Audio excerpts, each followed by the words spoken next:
Hello, YouTubers. Welcome to Level-Headed News. This is your host, Brenda. This is the third episode in the trifecta of current event shows that I have for you this morning. And there are 5 articles in this episode. The URLs are in the description of the video for your convenience. The first article is off of globalresearch.ca. It says, a well-kept open secret. Washington is behind India's brutal demonetization project.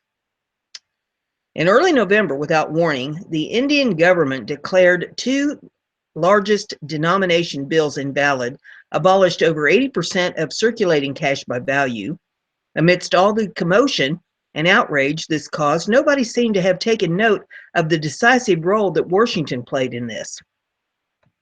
That is surprising, as Washington's role has been disguised only very superficially. U.S. President Barack Obama has declared the strategic partnership with India a priority of his foreign policy. China needs to be reined in. In the context of this partnership, the U.S. government's development agency, USAID, has negotiated cooperation agreements with the Indian Ministry of Finance. One of these has declared goal to push back the use of cash in favor of digital payments in India and globally. On November the 8th, Indian Prime Minister Narendra Modi announced that the 2 largest denominations of banknotes could not be used for payments anymore with almost immediate effect. Owners could only recoup their value by putting them into a bank account before the short grace period expired. The amount of cash that banks were allowed to pay out to individual customers was severely restricted. Almost half the Indians have no bank account, and many do not even have a bank nearby. The economy is largely cash-based, thus a severe shortage of cash ensued. Those who suffered the most were the poorest and most vulnerable. They had additional difficulty earning their meager living in the informal sector or paying for essential goods and services like food, medicine, or hospitals. Chaos and fraud reigned well into December. 4 weeks earlier, not even 4 weeks before this assault on Indians, USAID had announced the establishment of Catalyst Inclusive Cashless Payment Partnership with the goal of effecting a quantum leap in cashless payment in India.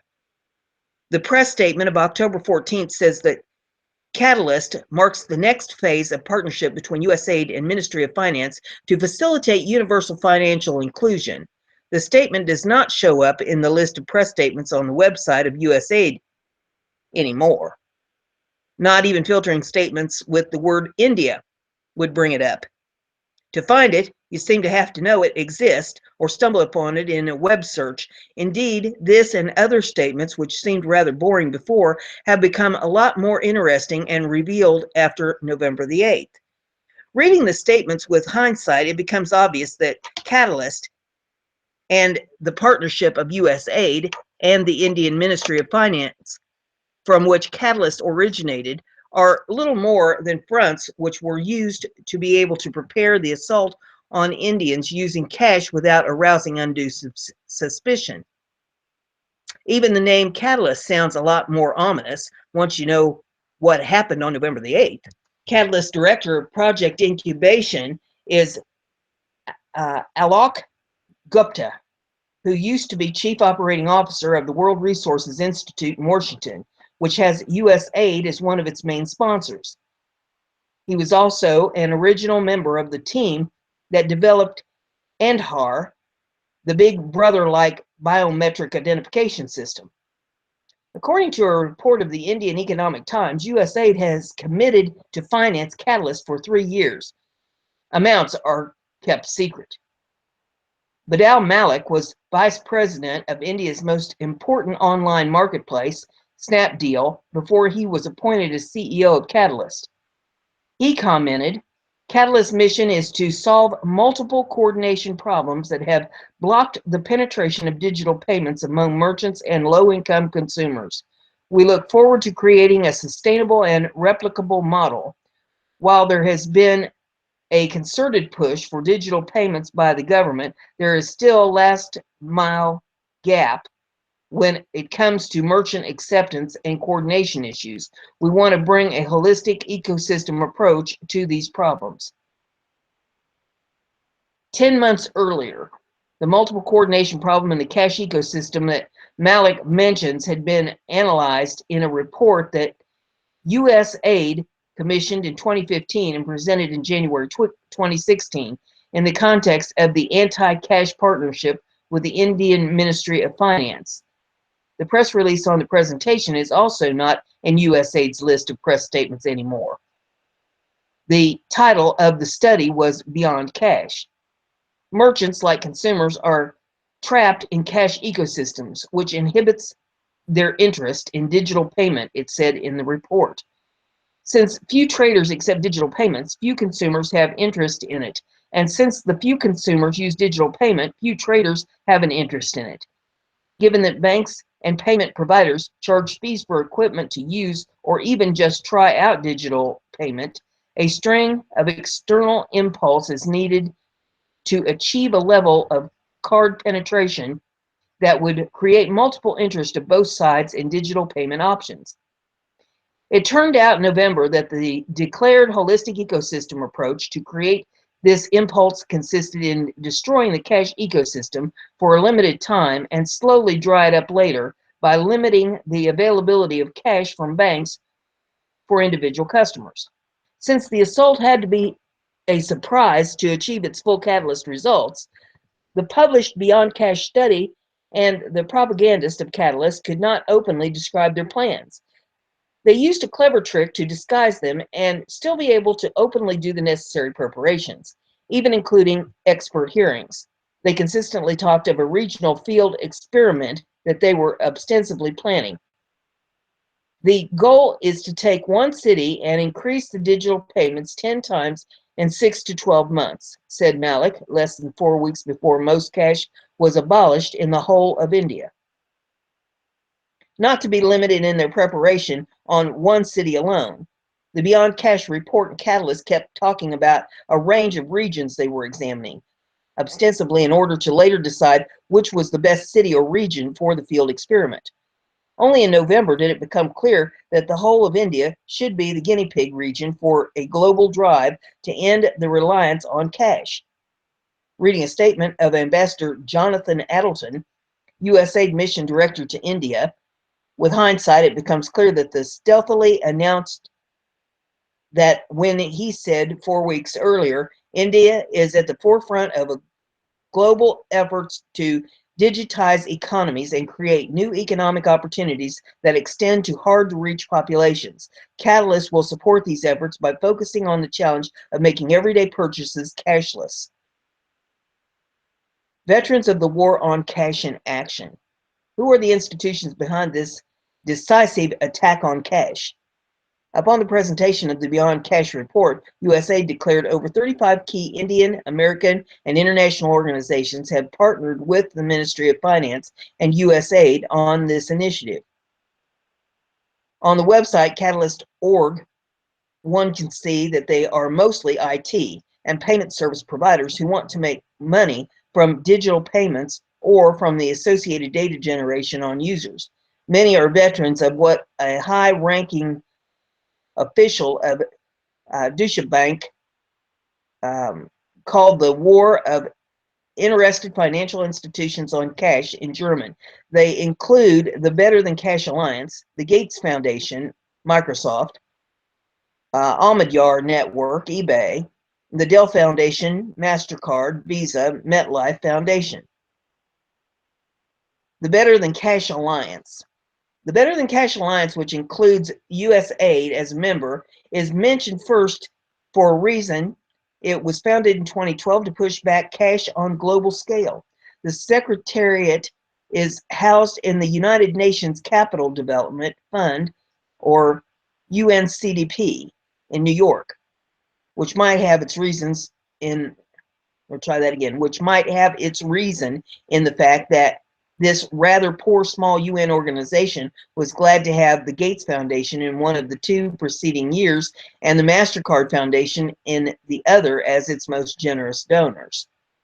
The members of the alliance are large U.S. institutions which would benefit most from pushing back cash, such as credit card companies, MasterCard and Visa. Also, some U.S. institutions whose names come up a lot in books on the history of the United States intelligence services, namely Ford Foundation and USAID.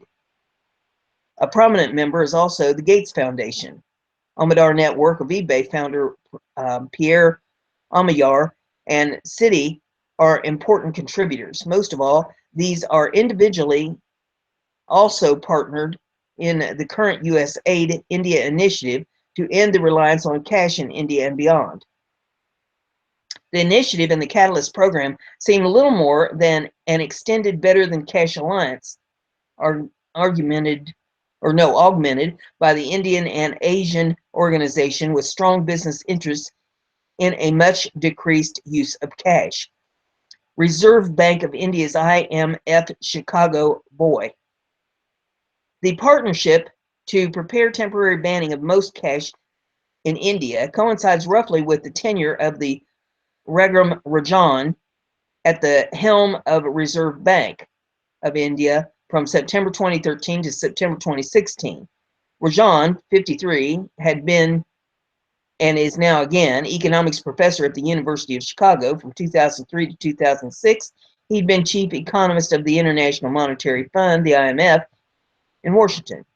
This is a CV item he shares with another important warrior against cash, Ken Rogoff.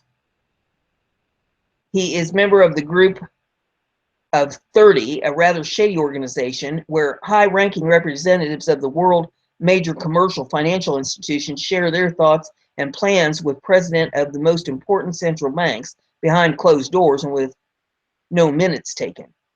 It becomes increasingly clear that the Group of 30 is one of the major coordination centers of the worldwide war on cash. Its members include other key warriors like Rogoff, Larry Summers, and others. Raghuram Rajan has ample reason to expect to climb further to the highest rungs of the international finance and thus had good reason to play Washington's game well. He already was a president of the American Finance Association and inaugural recipient of its Fisher Black Prize in Financial Research, endowed prizes of Infosys for economic research and of Deutsche Bank for financial economics, as well as the Financial Times Goldman Sachs Prize for the best economics book. He was declared Indian of the Year by and Central Banker of the Year by Euro Money and by The Banker.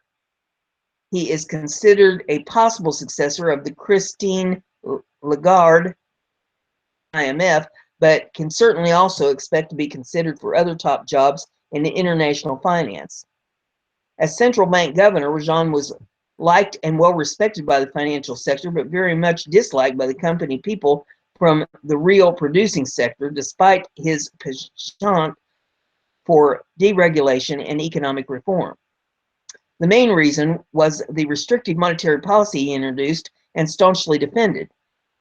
After he was viciously criticized from the ranks of the governing party, he declared in June that he would not seek a second term in September. Later, he told the New York Times that he wanted to stay on, but not for a whole term, and that Premier Modi would not have that. A former Commerce and Law Minister, Mr. Swamy, said on the occasion of Rajan's departure that it would make Indian industrialists happy. I certainly wanted him out, and I made it clear to the Prime Minister as clear as possible. His audience was essentially Western, and his audience in India was transplanted Westernized society. People used to come in delegations to my house to urge me to do something about it. A disaster that had to happen. If Rajan was involved in the preparation of the assault to declare most of Indians' banknotes illegal, and there should be little doubt about that, given his personal and institutional links and the importance of the Reserve Bank of India in the provision of cash, he had ample reason to stay in the background. After all, it cannot have surprised anyone closely involved in the matter that this would result in chaos, extreme hardship, especially for the majority of poor and rural Indians who were flagged as the supposed beneficiaries of the badly misnamed financial inclusion drive. USAID and partners had analyzed the situation extensively and found in Beyond Cash report that 97% of transactions were done in cash and only 55% of Indians had a bank account.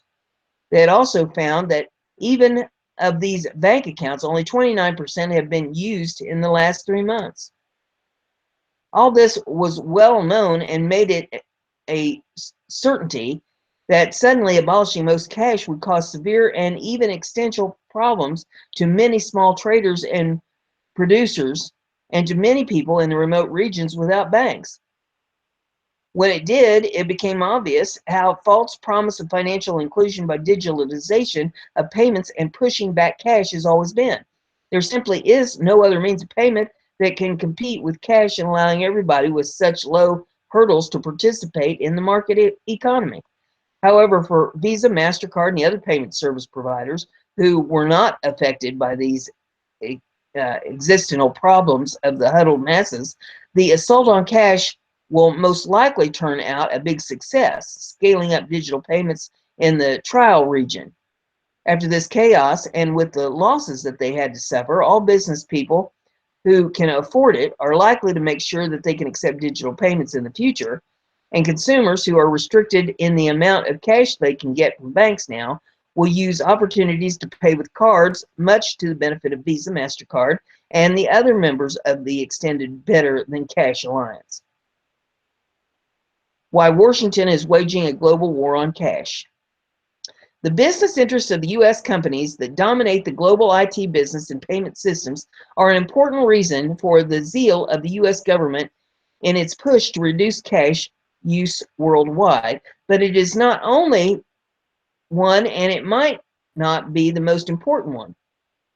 Another motive of surveillance power that goes with increased use of digital payment. U.S. intelligence organizations and IT companies together can survey all international payments done through banks and can monitor most of the general stream of digital data. Financial data tends to be the most important and valuable.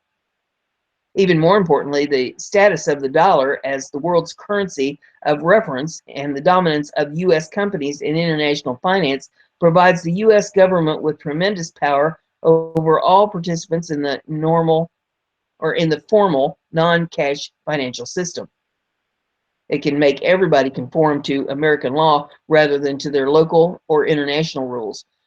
German newspaper Frankfurter Allgemeine Zeitung has recently run a chilling story describing how that works in German. Employees of a Quran factoring firm doing completely legal business with Iran were put on a U.S. terror list, which meant that they were shut off most of the financial systems, and even some logistics companies would not transport their furniture anymore. A major German bank was forced to fire several employees upon U.S. request who had not done anything improper or unlawful. There are many more such examples. Every internationally active bank can be blackmailed by the U.S. government into following their orders, since revoking their license to do business in the U.S. or in dollars basically amounts to shutting them down. Just think about Deutsche Bank, which had to negotiate with the U.S. Treasury for months whether they would have to pay a fine of $14 billion and most likely go broke, or get away with $7 billion and survive. If you have the power to bankrupt the largest banks, even of larger countries, you have the power over their governments too. This power, through dominance over the financial system and the associated data, is already there. The less cash there is in use, the more extensive and secure it is, as the use of cash is a major avenue for evading this power. Just another method of control. And if they've done it in India, it's a matter of time before they try to pull that here. The next article I have for you is off of globalresearch.ca, and it says Standing Rock 2017 and the Dakota Access Pipeline, DAPL. The fight is not over. The fight of the Native American Indian tribes, environmentalists, and the water protesters is not over, although the Army Corps of Engineers announced on Sunday, December the 4th, 2016, that it would not be granting the DAPL easement access. There is nothing to stop the company from disobeying that and moving forward anyway. After all, the amount they would have to pay in fines insignificant next to the lost revenue they are experiencing from the delay of the project. The announcement offered temporary relief, but the battle is not over. Some of the camps have stated that the announcement was propaganda to lull people into the false sense of security. You can expect Standing Rock 2017 to be just as newsworthy as Standing Rock 2016. Before going further, however, it's worth revisiting the legal facts of the Standing Rock DAPL issue, since there was so much emotion, disinformation, and confusion surrounding it. Historical context of DAPL, treatment of the American Indians in the past. First, we need to understand the background. In 1851, the Laramie Treaty was struck, which outlined the territorial claims of 8 American Indian tribes, including the Sioux. However, 11 years later, in 1862, many years of broken promises by the U.S. government, treaty land not honored, food and supplies not delivered as promised, a war raged between the members of the Dakota Nation and the U.S. military in the southern Minnesota. In fact, December 26th marked the 154th anniversary of the largest mass execution in government history, when 38 Dakota men were publicly hanged in Mankato, Minnesota. Around this time, gold and other minerals were discovered on treaty reservation land, so the U.S. government took back the land, dug for uranium, and poisoned the aquifer, and thus the drinking water of the people there. Now, incidentally, the Sioux must pump the Missouri River to make their water drinkable. In 1890, a horrible massacre took place. At the Battle of Wounded Knee, not a battle but a massacre, white men shot Lakota Sioux women and children and killed their buffalo. History.com describes that as follows, and it says the conflict at Wounded Knee was originally referred to as a battle, but in reality it was a tragic and unavoidable massacre, a brutal massacre, in which it is estimated 150 Indians were killed. Some historians put this number at twice that. Nearly half of them were women and children. The cavalry lost 25 men. Clearly, there has been a lot of mistrust, broken promises, theft, violence, and murder in the past. From the American Indian point of view, it's the black snake, and they have prophesied about which threatens their livelihood and lives. Those supporting DAPL have made several claims substantiating why they believe it's right, fair, and legal. Let's take a closer look at their claim. DAPL does not go through Sioux Treaty land.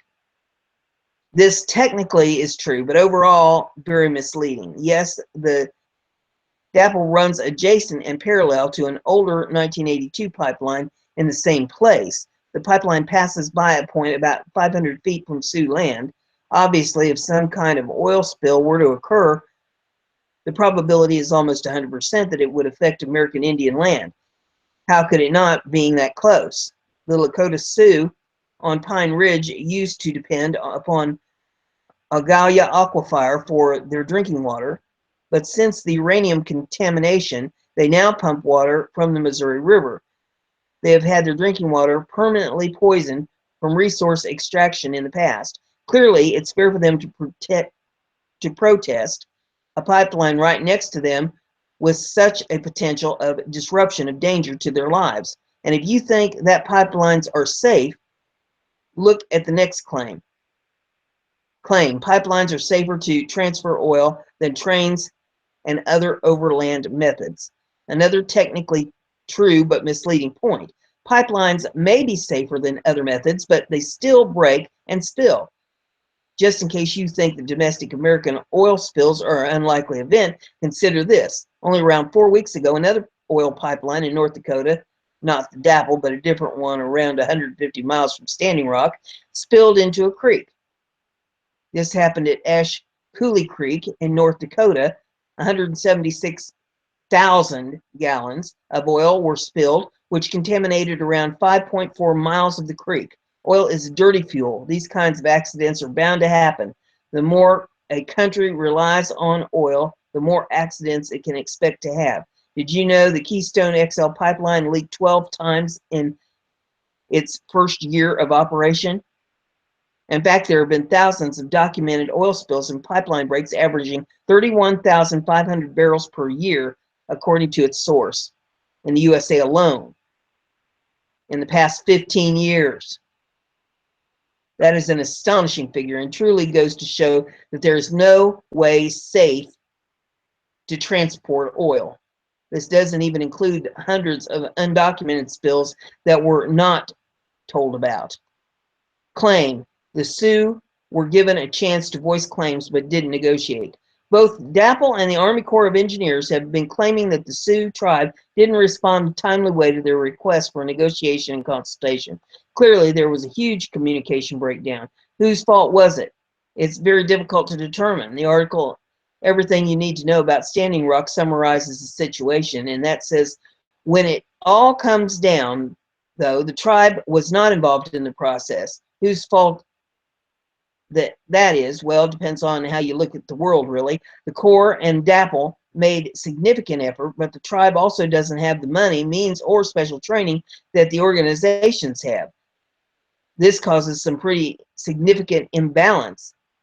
One example, after several months of requests for meetings and input, the tribe asked for clarification on the process altogether. Keep in mind, they had already been getting notifications from DAPL prior to this. When Chairman Archambault got involved almost a year into the process, he claims that form letters and public meetings don't meet the obligation of the Corps to consult with tribes.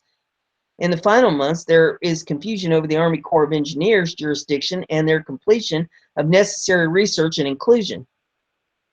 During this time, Chairman Archibald also asserted that the Army Corps of Engineers violated its own policy by not holding an active and respectful dialogue before decisions are made and actions are taken.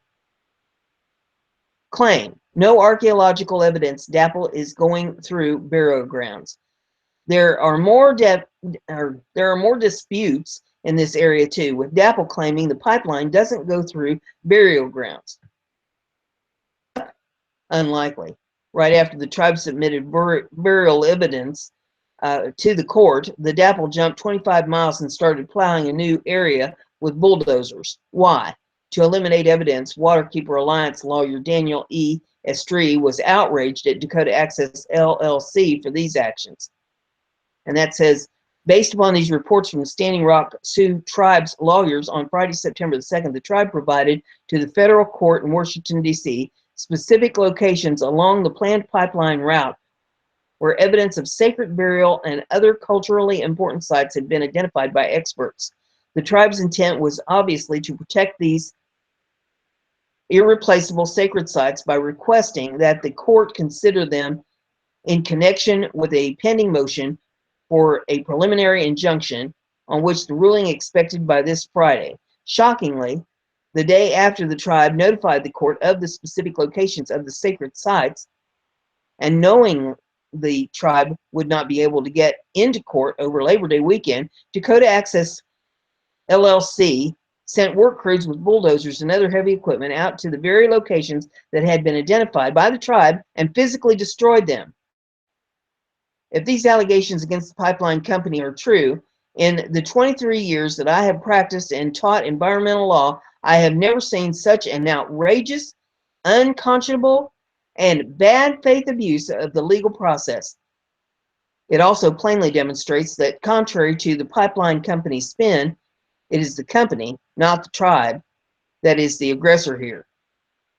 DAPL was deliberately fast-tracked to avoid environmental impact statement. The DAPL is certainly making a lot of dubious claims, but let's turn away from its claims and onto its actions. The fact is that DAPL broke the law in numerous ways in the lead up to this project. The main way they skirted the law was by engaging and segmentation, breaking up the project into lots of shorter projects in order to get more favorable legal treatment. They conspired to push the project through without doing an EIS, an environmental impact statement, as requested by law. DAPL tried to do a short form EIS, but their proposed line is 7 miles longer than another similar project, which did complete an EIS. They used a fast-track method, Army Corps Permit 12, to avoid an EIS.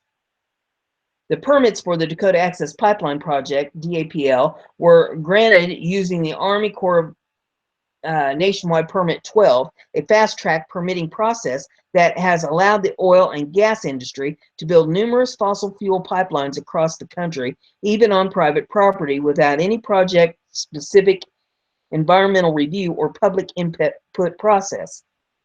The theme of large corporations trying to avoid EIS is a common one. This is exactly what happened when a joint consortium, including the U.S. Navy, tried to force the military super ferry onto the island of Kauai, Hawaii, against the wishes of the local people and without an EIS.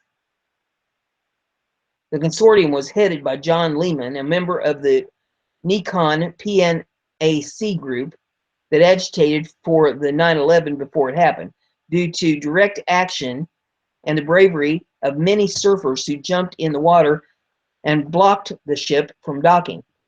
The super ferry was never able to make it to Kauai.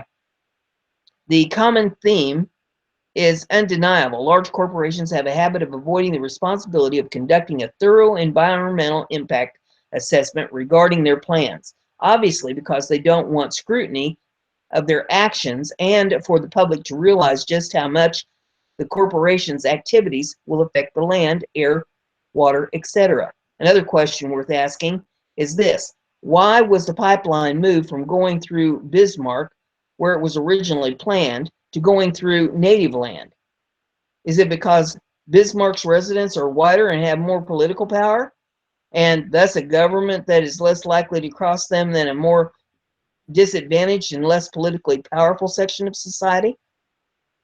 Water protectors hit with police brutality and chemtrails. Even if you believe the DAPL is, how can the government justify the police brutality dished out? The police used water cannons in already freezing conditions, which was widely and sharply denounced as inhumane. The police also used rubber bullets and conducted illegal strip searches on the protesters. In one video, a woman claimed some water protectors were being sprayed with chemtrails.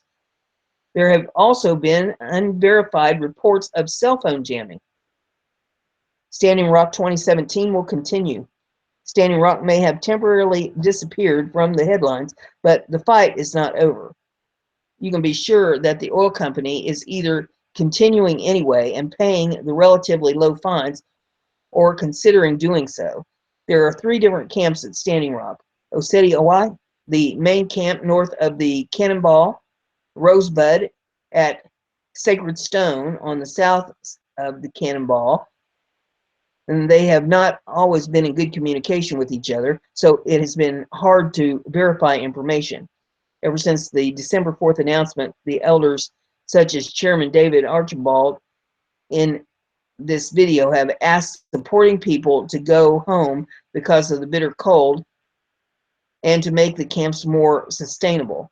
The Standing Rock battle in 2017 will be about access to correct information. Meanwhile, the people there are still in need of basic supplies such as firewood, propane, and food. If you feel called to donate, the best way is via these 2 links. This for the legal fund and this for the food. So if you go to this article, you can click on those links and it'll take you to those if you care to donate. It says thanks so much to Mark Moray for assistance in providing information for this article. So there you have information on on Standing Rock. The next information I have for you, article is off of globalresearch.ca, and it says, with wave of layoffs in the U.S. The new year is opening in the U.S. with a wave of layoff announcements and threats of further downsizing during the year. In the latest blow to retailers, hundreds of women's clothing stores operated by Ohio-based chain The Limited shut their doors over the weekend at shopping malls across the United States. The company, which has 235 stores nationwide and 4,000 employees, quietly began layoffs in December before shuttering its stores on Sunday. Last week, Macy's announced it was closing 68 stores and cutting more than 10,000 jobs. Sears also said it will shut down another 150 Sears and Kmart stores after poor holiday sales. Kohl's and JCPenney's previously carried out mass layoffs. Retailers have been hit by a series of factors, including the stagnation of real wages and large numbers of consumers, and the growth of online shopping giants like Amazon. Retailers, the big three Detroit-based automakers, are carrying out thousands of temporary and permanent layoffs, including the elimination of entire shifts and wiping out of more than 3,000 jobs at assembly plants in Detroit, Lansing, Michigan, and Lordstown, Ohio, halfway between Cleveland and Pittsburgh. The U.S. Bureau of Labor Statistics reported slower than expected job growth in December. The economy added 156,000 jobs last month, the vast majority in the lower-paying service sector. Obama's labor secretary, Thomas Perez, hailed the numbers, saying they showed the strength of the economy. In reality, there has been no recovery for millions of Americans who, living from paycheck to paycheck and up to their necks in debt, face the constant threat of job loss. Other recent layoff announcements include Lexington, Kentucky-based Lexmark International is laying off 320, or 10% of its software business employees. Data storage company Seagate Technology Incorporated has cut 155 jobs at Chapuis, Minnesota facility. Alorisha will cut 200 jobs at its customer communications center in Utica, New York. Dole Packaged Foods will close its Stockton, California frozen yogurt product plant, eliminating 30 hourly and supervisory jobs. Internationally, Chinese tech giant ZTE will cut 5% of its global workforce, or 3,000 jobs. The dire situation facing workers will only escalate under the incoming Trump administration. Despite his bogus pronouncements of concern for the plight of American workers, Trump's economic program is based on massive corporate tax cuts and deregulation and protectionist trade measures, which will destabilize the world economy and provoke retaliation against U.S. exporters. He is also proposing a sharp spending increase for the military and some funding for infrastructure projects, be a boondoggle for private contractors and other businesses. Corporations are also demanding the continued lowering of labor costs in the U.S., which was central to the economic policy of the Obama administration over the last 8 years. It was implemented with the full assistance of the trade unions, which worked with the White House to suppress a wage push by millions of workers whose labor agreements expired in 2015, 2016, and who were determined to recover wages lost in the years following the 2008 financial crash. With the backing of the unions, wage increases in the private and public sectors have largely been limited to the rate of inflation, and any raises have more than been eaten up by the increased healthcare costs under Obamacare. Retail layoffs highlight structural changes in the economy. Millions of workers, young and old, face a new normal of low-paying, precarious jobs, while the wealthy elite extract billions in profit, chiefly through financial. Dayton, Ohio businessman Leslie H. Wexner opened the Limited store at a shopping mall in Columbus, Ohio, suburb of Upper Arlington in 1963, so named because of the limited to lower costs of quick-selling merchandise. The brand eventually grew to 750 stores with sales of more than $1 billion. This allowed Wexner to expand into other retail banners based in the Columbus area, including well-known chains such as Abercrombie & Fitch, Victoria's Secret, Express and Beyond, and others. A decade ago, Wexner sold a majority share of the Limited to private equity firm Sun Capital Partners, which bought the company outright in 2010. Wexner, the CEO of L Brands, pulled in $26,669,306 in total compensation in 2015. Limited announced it was laying off 248 of its headquarters staff in New Albany, Ohio, as Sun Capital continued to pursue a possible sale. After selling all of its clothing stock at up to 90% discount, along with fixtures and mannequins, the empty stores were permanently closed on Sunday. "I think it's very sad," said Amanda Conley, 49, who bought two of the last pairs of pants at the Central Ohio store, told the Columbus Dispatch. "It's been a staple here. Of course, it affects employees and their livelihoods." Even as workers were being tossed into the streets, however, the $9 billion private equity firm was milking the retail chain for as much as possible. In a letter to investors on Friday, Sun Capital Partners said it made 1.8 times its $50 million investment in Limited stores while writing down the remaining equity value to zero. Fortune noted the disclosure illustrates how private equity firms can boast a profit from companies whose equity value has been wiped out, having previously recouped their original investment by taking dividends from these companies, often by having them borrow more money to fund their dividends. Many traditional retailers are falling victim to pressure from online giant Amazon, which is able to quickly ship merchandise from its massive and strategically located warehouses using low-wage workers whose productivity is electronically monitored. In the case of the Limited, they have also fallen victim to other fast fashion stores like those owned by Swedish multinational H&M, Hennes and Mauritz AB, which specializes in the latest fashion discount apparel aimed at younger shoppers. Apparel retailers, including H&M, rely on a global supply chain, which includes brutally exploited workers around the world. In April 2013, 1,133 garment workers were killed and 2,500 wounded when Ronza Plaza, an 8-story building housing several textile factories, collapsed in the Bangladesh capital on Dhaka. Half of the 125,000 shirts made each day at the complex were sold to H&M $1.43 a day for 10 to 12 hours work, producing 250 t-shirts per hour. Retail workers in the United States are subjected to inconsistent hours, low pay, and an authoritarian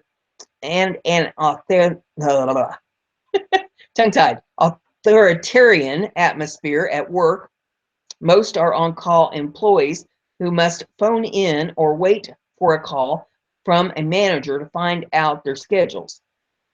Because of a scheduling conflict with family, school, or another job means having your hours cut or instant dismissal.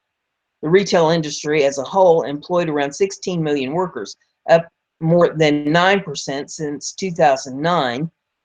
Non-supervisory retail work pays 30% less than other private sector jobs. Last June, 5,000 workers authorized the first strike in 40 years at Macy's flagship department store in Midtown Manhattan and 4 other locations in the state. Workers wanted wage and health care improvements and to end the policy that to reduce a salesperson's commission if a customer returned the merchandise within 6 months. Collaborating with state and local Democrats, including New York City Mayor Bill de Blasio, the Retail, Wholesale, and Department Store Union, or RWDSU, which is part of the United Food and Commercial Workers, or UFCW union, quickly reached a deal which retains the punitive commission policy and significant out-of-pocket healthcare costs. Next article I have for you is off of USPolitics24hours.com, and it says, breaking, Trump gives green light, prepares to declare George Soros national security threat. Donald Trump plans to charge billionaire elitist George Soros as a threat to national security in the United States when he takes office later this month. According to the Kremlin, Foreign Minister Sergei Lavrov was asked by the Trump transition team to provide any and all files relating to Soros, citing legal authority from the 6 March 2014 executive order signed by President Obama entitled Blocking Property of Certain Persons Contributing to the Situation in the Ukraine. And it says, I, Barack Obama, President of the United States of America, find the actions and policies of persons that undermine democratic process and institutions in Ukraine, threaten its peace, security, stability, sovereignty, and territorial integrity, and contribute to the misappropriation of its assets, constitute an unusual and extraordinary threat to the national security and foreign policy of the United States. And I hereby declare a national emergency to deal with that threat. In supporting documents attached to this diplomatic decree, the report continues, the Trump transition team asserts that 25 days after the signing of this executive order by President Obama on 31st of March 2014, the U.S. diplomatic cables show that Soros did indeed work to undermine the process and institutions in the Ukraine, becoming, in fact, the de facto ruler of this nation, who is in a meeting with U.S. Ambassador Ukraine, Jeffrey Pyatt, laid the basis for war by his stating that the federalization plan being marketed by Putin to Merkel and Obama would result in Russia gaining influence and de facto control over eastern regions in the Ukraine. The federalization plan, similar to the States of America for Ukraine, supported by President Putin, Chancellor Merkel, and President Obama, this report explains, would have created a peaceful transition of power in this nation, but due to Soros' illegal intervention, has instead led to mass conflict and bloodshed, costing the lives of an estimated 9,600 men, women, and children. As to why President Obama himself didn't charge Soros as being a threat to the national security of the United Nations after he grossly violated this executive order, this report explains, was due to Soros flooding Obama and Hillary Clinton's Democratic Party with a staggering $100 million in donations that turned this once respected political party known as the Party of Jefferson into what it is known today, the Soros Party. And that has, in fact, destroyed it. Beginning in 2004, this report continues, Soros began his takeover of the Democratic Party, going to war against the American people and their democracy by declaring that it is the central focus of my life, a matter of life and death, and vowing that he would become poor if it meant defeating the President of the United States, but whose efforts ended in defeat for both him and the Democratic Party itself. But that he did transform into liberal leftist communistic political organization it now is. Going into this latest 2016 U.S. presidential election, this report further notes Soros redoubled his efforts to destroy the United States, with his becoming Hillary Clinton's top donor and puppet master. But like in 2004, the American people rejected his globalist open society vision to Donald Trump to become their next leader. With his puppet Hillary Clinton being defeated, however, and his now wholly owned communistic Democratic Party losing all power too, MOFA experts in this report state Soros now has turned all of his financial might against President-elect Donald Trump, saying that democracy is now in crisis because the American people elected a con artist as its president, and has likewise this past week declared another war against all Christian nations, vowing to topple all pro-life, anti-abortion laws in every Catholic country throughout the world, having developed an ominous reputation as a greedy billionaire in the early 1990s when he single-handedly caused an economic crisis in England by betting against the British pound on Black Wednesday, making him over $1 billion at the expense of British people whose lives and economy he crushed. An FSB addendum to this report states, Soros has previously been called by a 60 Minutes news program as mysterious, and who, in his interview with U.S. reporter Steve Croft, gleefully admitted that 1944, at the height of World War II, was the happiest year of his life when he made his fortune confiscating the property of Jews sent by the Nazis to concentration camps to be slaughtered. Steve Croft says, "My understanding is that you went out with this protector of yours who swore that you were his adopted godson." And George Soros says, yes, yes. And Steve Croft says, "Went out, in fact, and helped in the confiscation of property from your fellow Jews, friends, and neighbors." And George Soros says, "Yes, that's right, yes." And Steve Croft says, "I mean, that sounds like an experience that would send lots of people to the psychiatric couch for many, many years. Was it difficult?" And George Soros says, "No, not at all, not at all. I rather enjoyed it." And Steve Croft says, "No feelings of guilt?" And Soros says, "No, only feelings of absolute power." With Soros' world now falling apart around him, MOFA experts in this report note, he has now begun using President Putin as a boogeyman in order to deflect away from his many crimes, and who is being supported in the U.S. by Republican Senator John McCain, who Soros has funded since 2001. Republican Senator Lindsey Graham, who Soros has long funded, and Republican Ohio State Governor John Kasich, who Soros funded to become president in case Hillary Clinton lost, all of whom, along with their Soros-funded Democratic Party allies, have brought the "Russians are coming" hysteria meme in America to a level not seen since the Cold War. As Soros is now using his financial might to corrupt and destroy the Republican Party like he did in the Democratic Party, this report concludes the only obstacle now standing in his way is President-elect Trump, who even now, while being assaulted on an hourly basis by the Soros-led mainstream fake news propaganda media, is showing no signs of backing down against the evil Nazi monster who he must destroy for the sake of the whole world, as well as his own. All I have for you in this episode is off of AmericanMilitaryNews.com. And see if I can get the hamster to cooperate with me and get this brought up here so we can read it.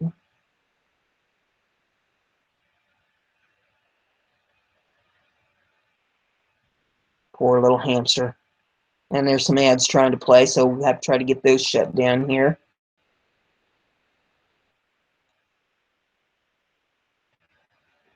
Well, when it decides to come up, I guess. This article is called "Best Buy's Geek Squad Accused of Acting as FBI Informants." The FBI is being accused of colluding with the Best Buy Geek Squad employee and paying him $500 to spy through files on a prominent doctor's computer. After the 64-year-old Orange County doctor could not get his computer to turn on, Dr. Mark A. Ruttenmeyer location in Mission Viejo, California. From there, it was shipped to a repair center in Louisville, Kentucky, where John Trey Westfall attempted to fix it. While working on the desktop, Westfall found an image of a fully nude, white, prepubescent female on her hands and knees on a bed with a brown choker-type collar around her neck, which implored him to turn it over to the child pornography. FBI agent Tracy Riley seized the hard drive, and Ruttenmeyer is now facing child pornography charges. Court documents reveal that Westfall, along with his boss Justin Meade and co-worker Randall Ratliff, are being accused of being FBI informants. James D. Redette, Rittenmeyer's defense attorney, says that the agents conducted 2 additional searches without obtaining warrants, lied to obtain a warrant, and tried to cover up their missteps by hiding records. Redette is also claiming that the picture of the young girl was found in the trash folder on the computer and could have easily been put there by malware. A court in 2011 case of USA versus Andrew Flyer determined that pictures found on unallocated space did not provide enough information to declare the person knew the picture existed in their files. Redette told the OC Weekly that the FBI appeared to be able to access data that Best Buy's main repair facility whenever they want.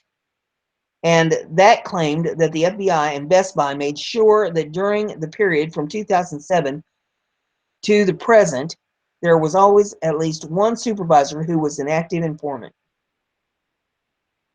Statement saying that it is their policy to turn any evidence of child pornography to authorities if found on a customer's computer. Child pornography in the normal course of serving a computer, phone, or tablet, we have an obligation to contact law enforcement. We believe this is the right thing to do, and we inform our customers before beginning any work that this is our policy, Jeff Haydock, Vice President of Communications, said.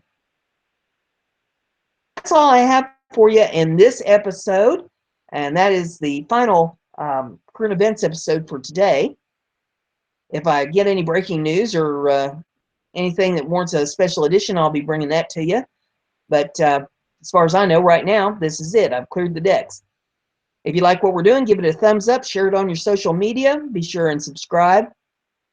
Click that bell on the subscribe button and check the box so you get email alerts every time I put out a show to keep yourself informed.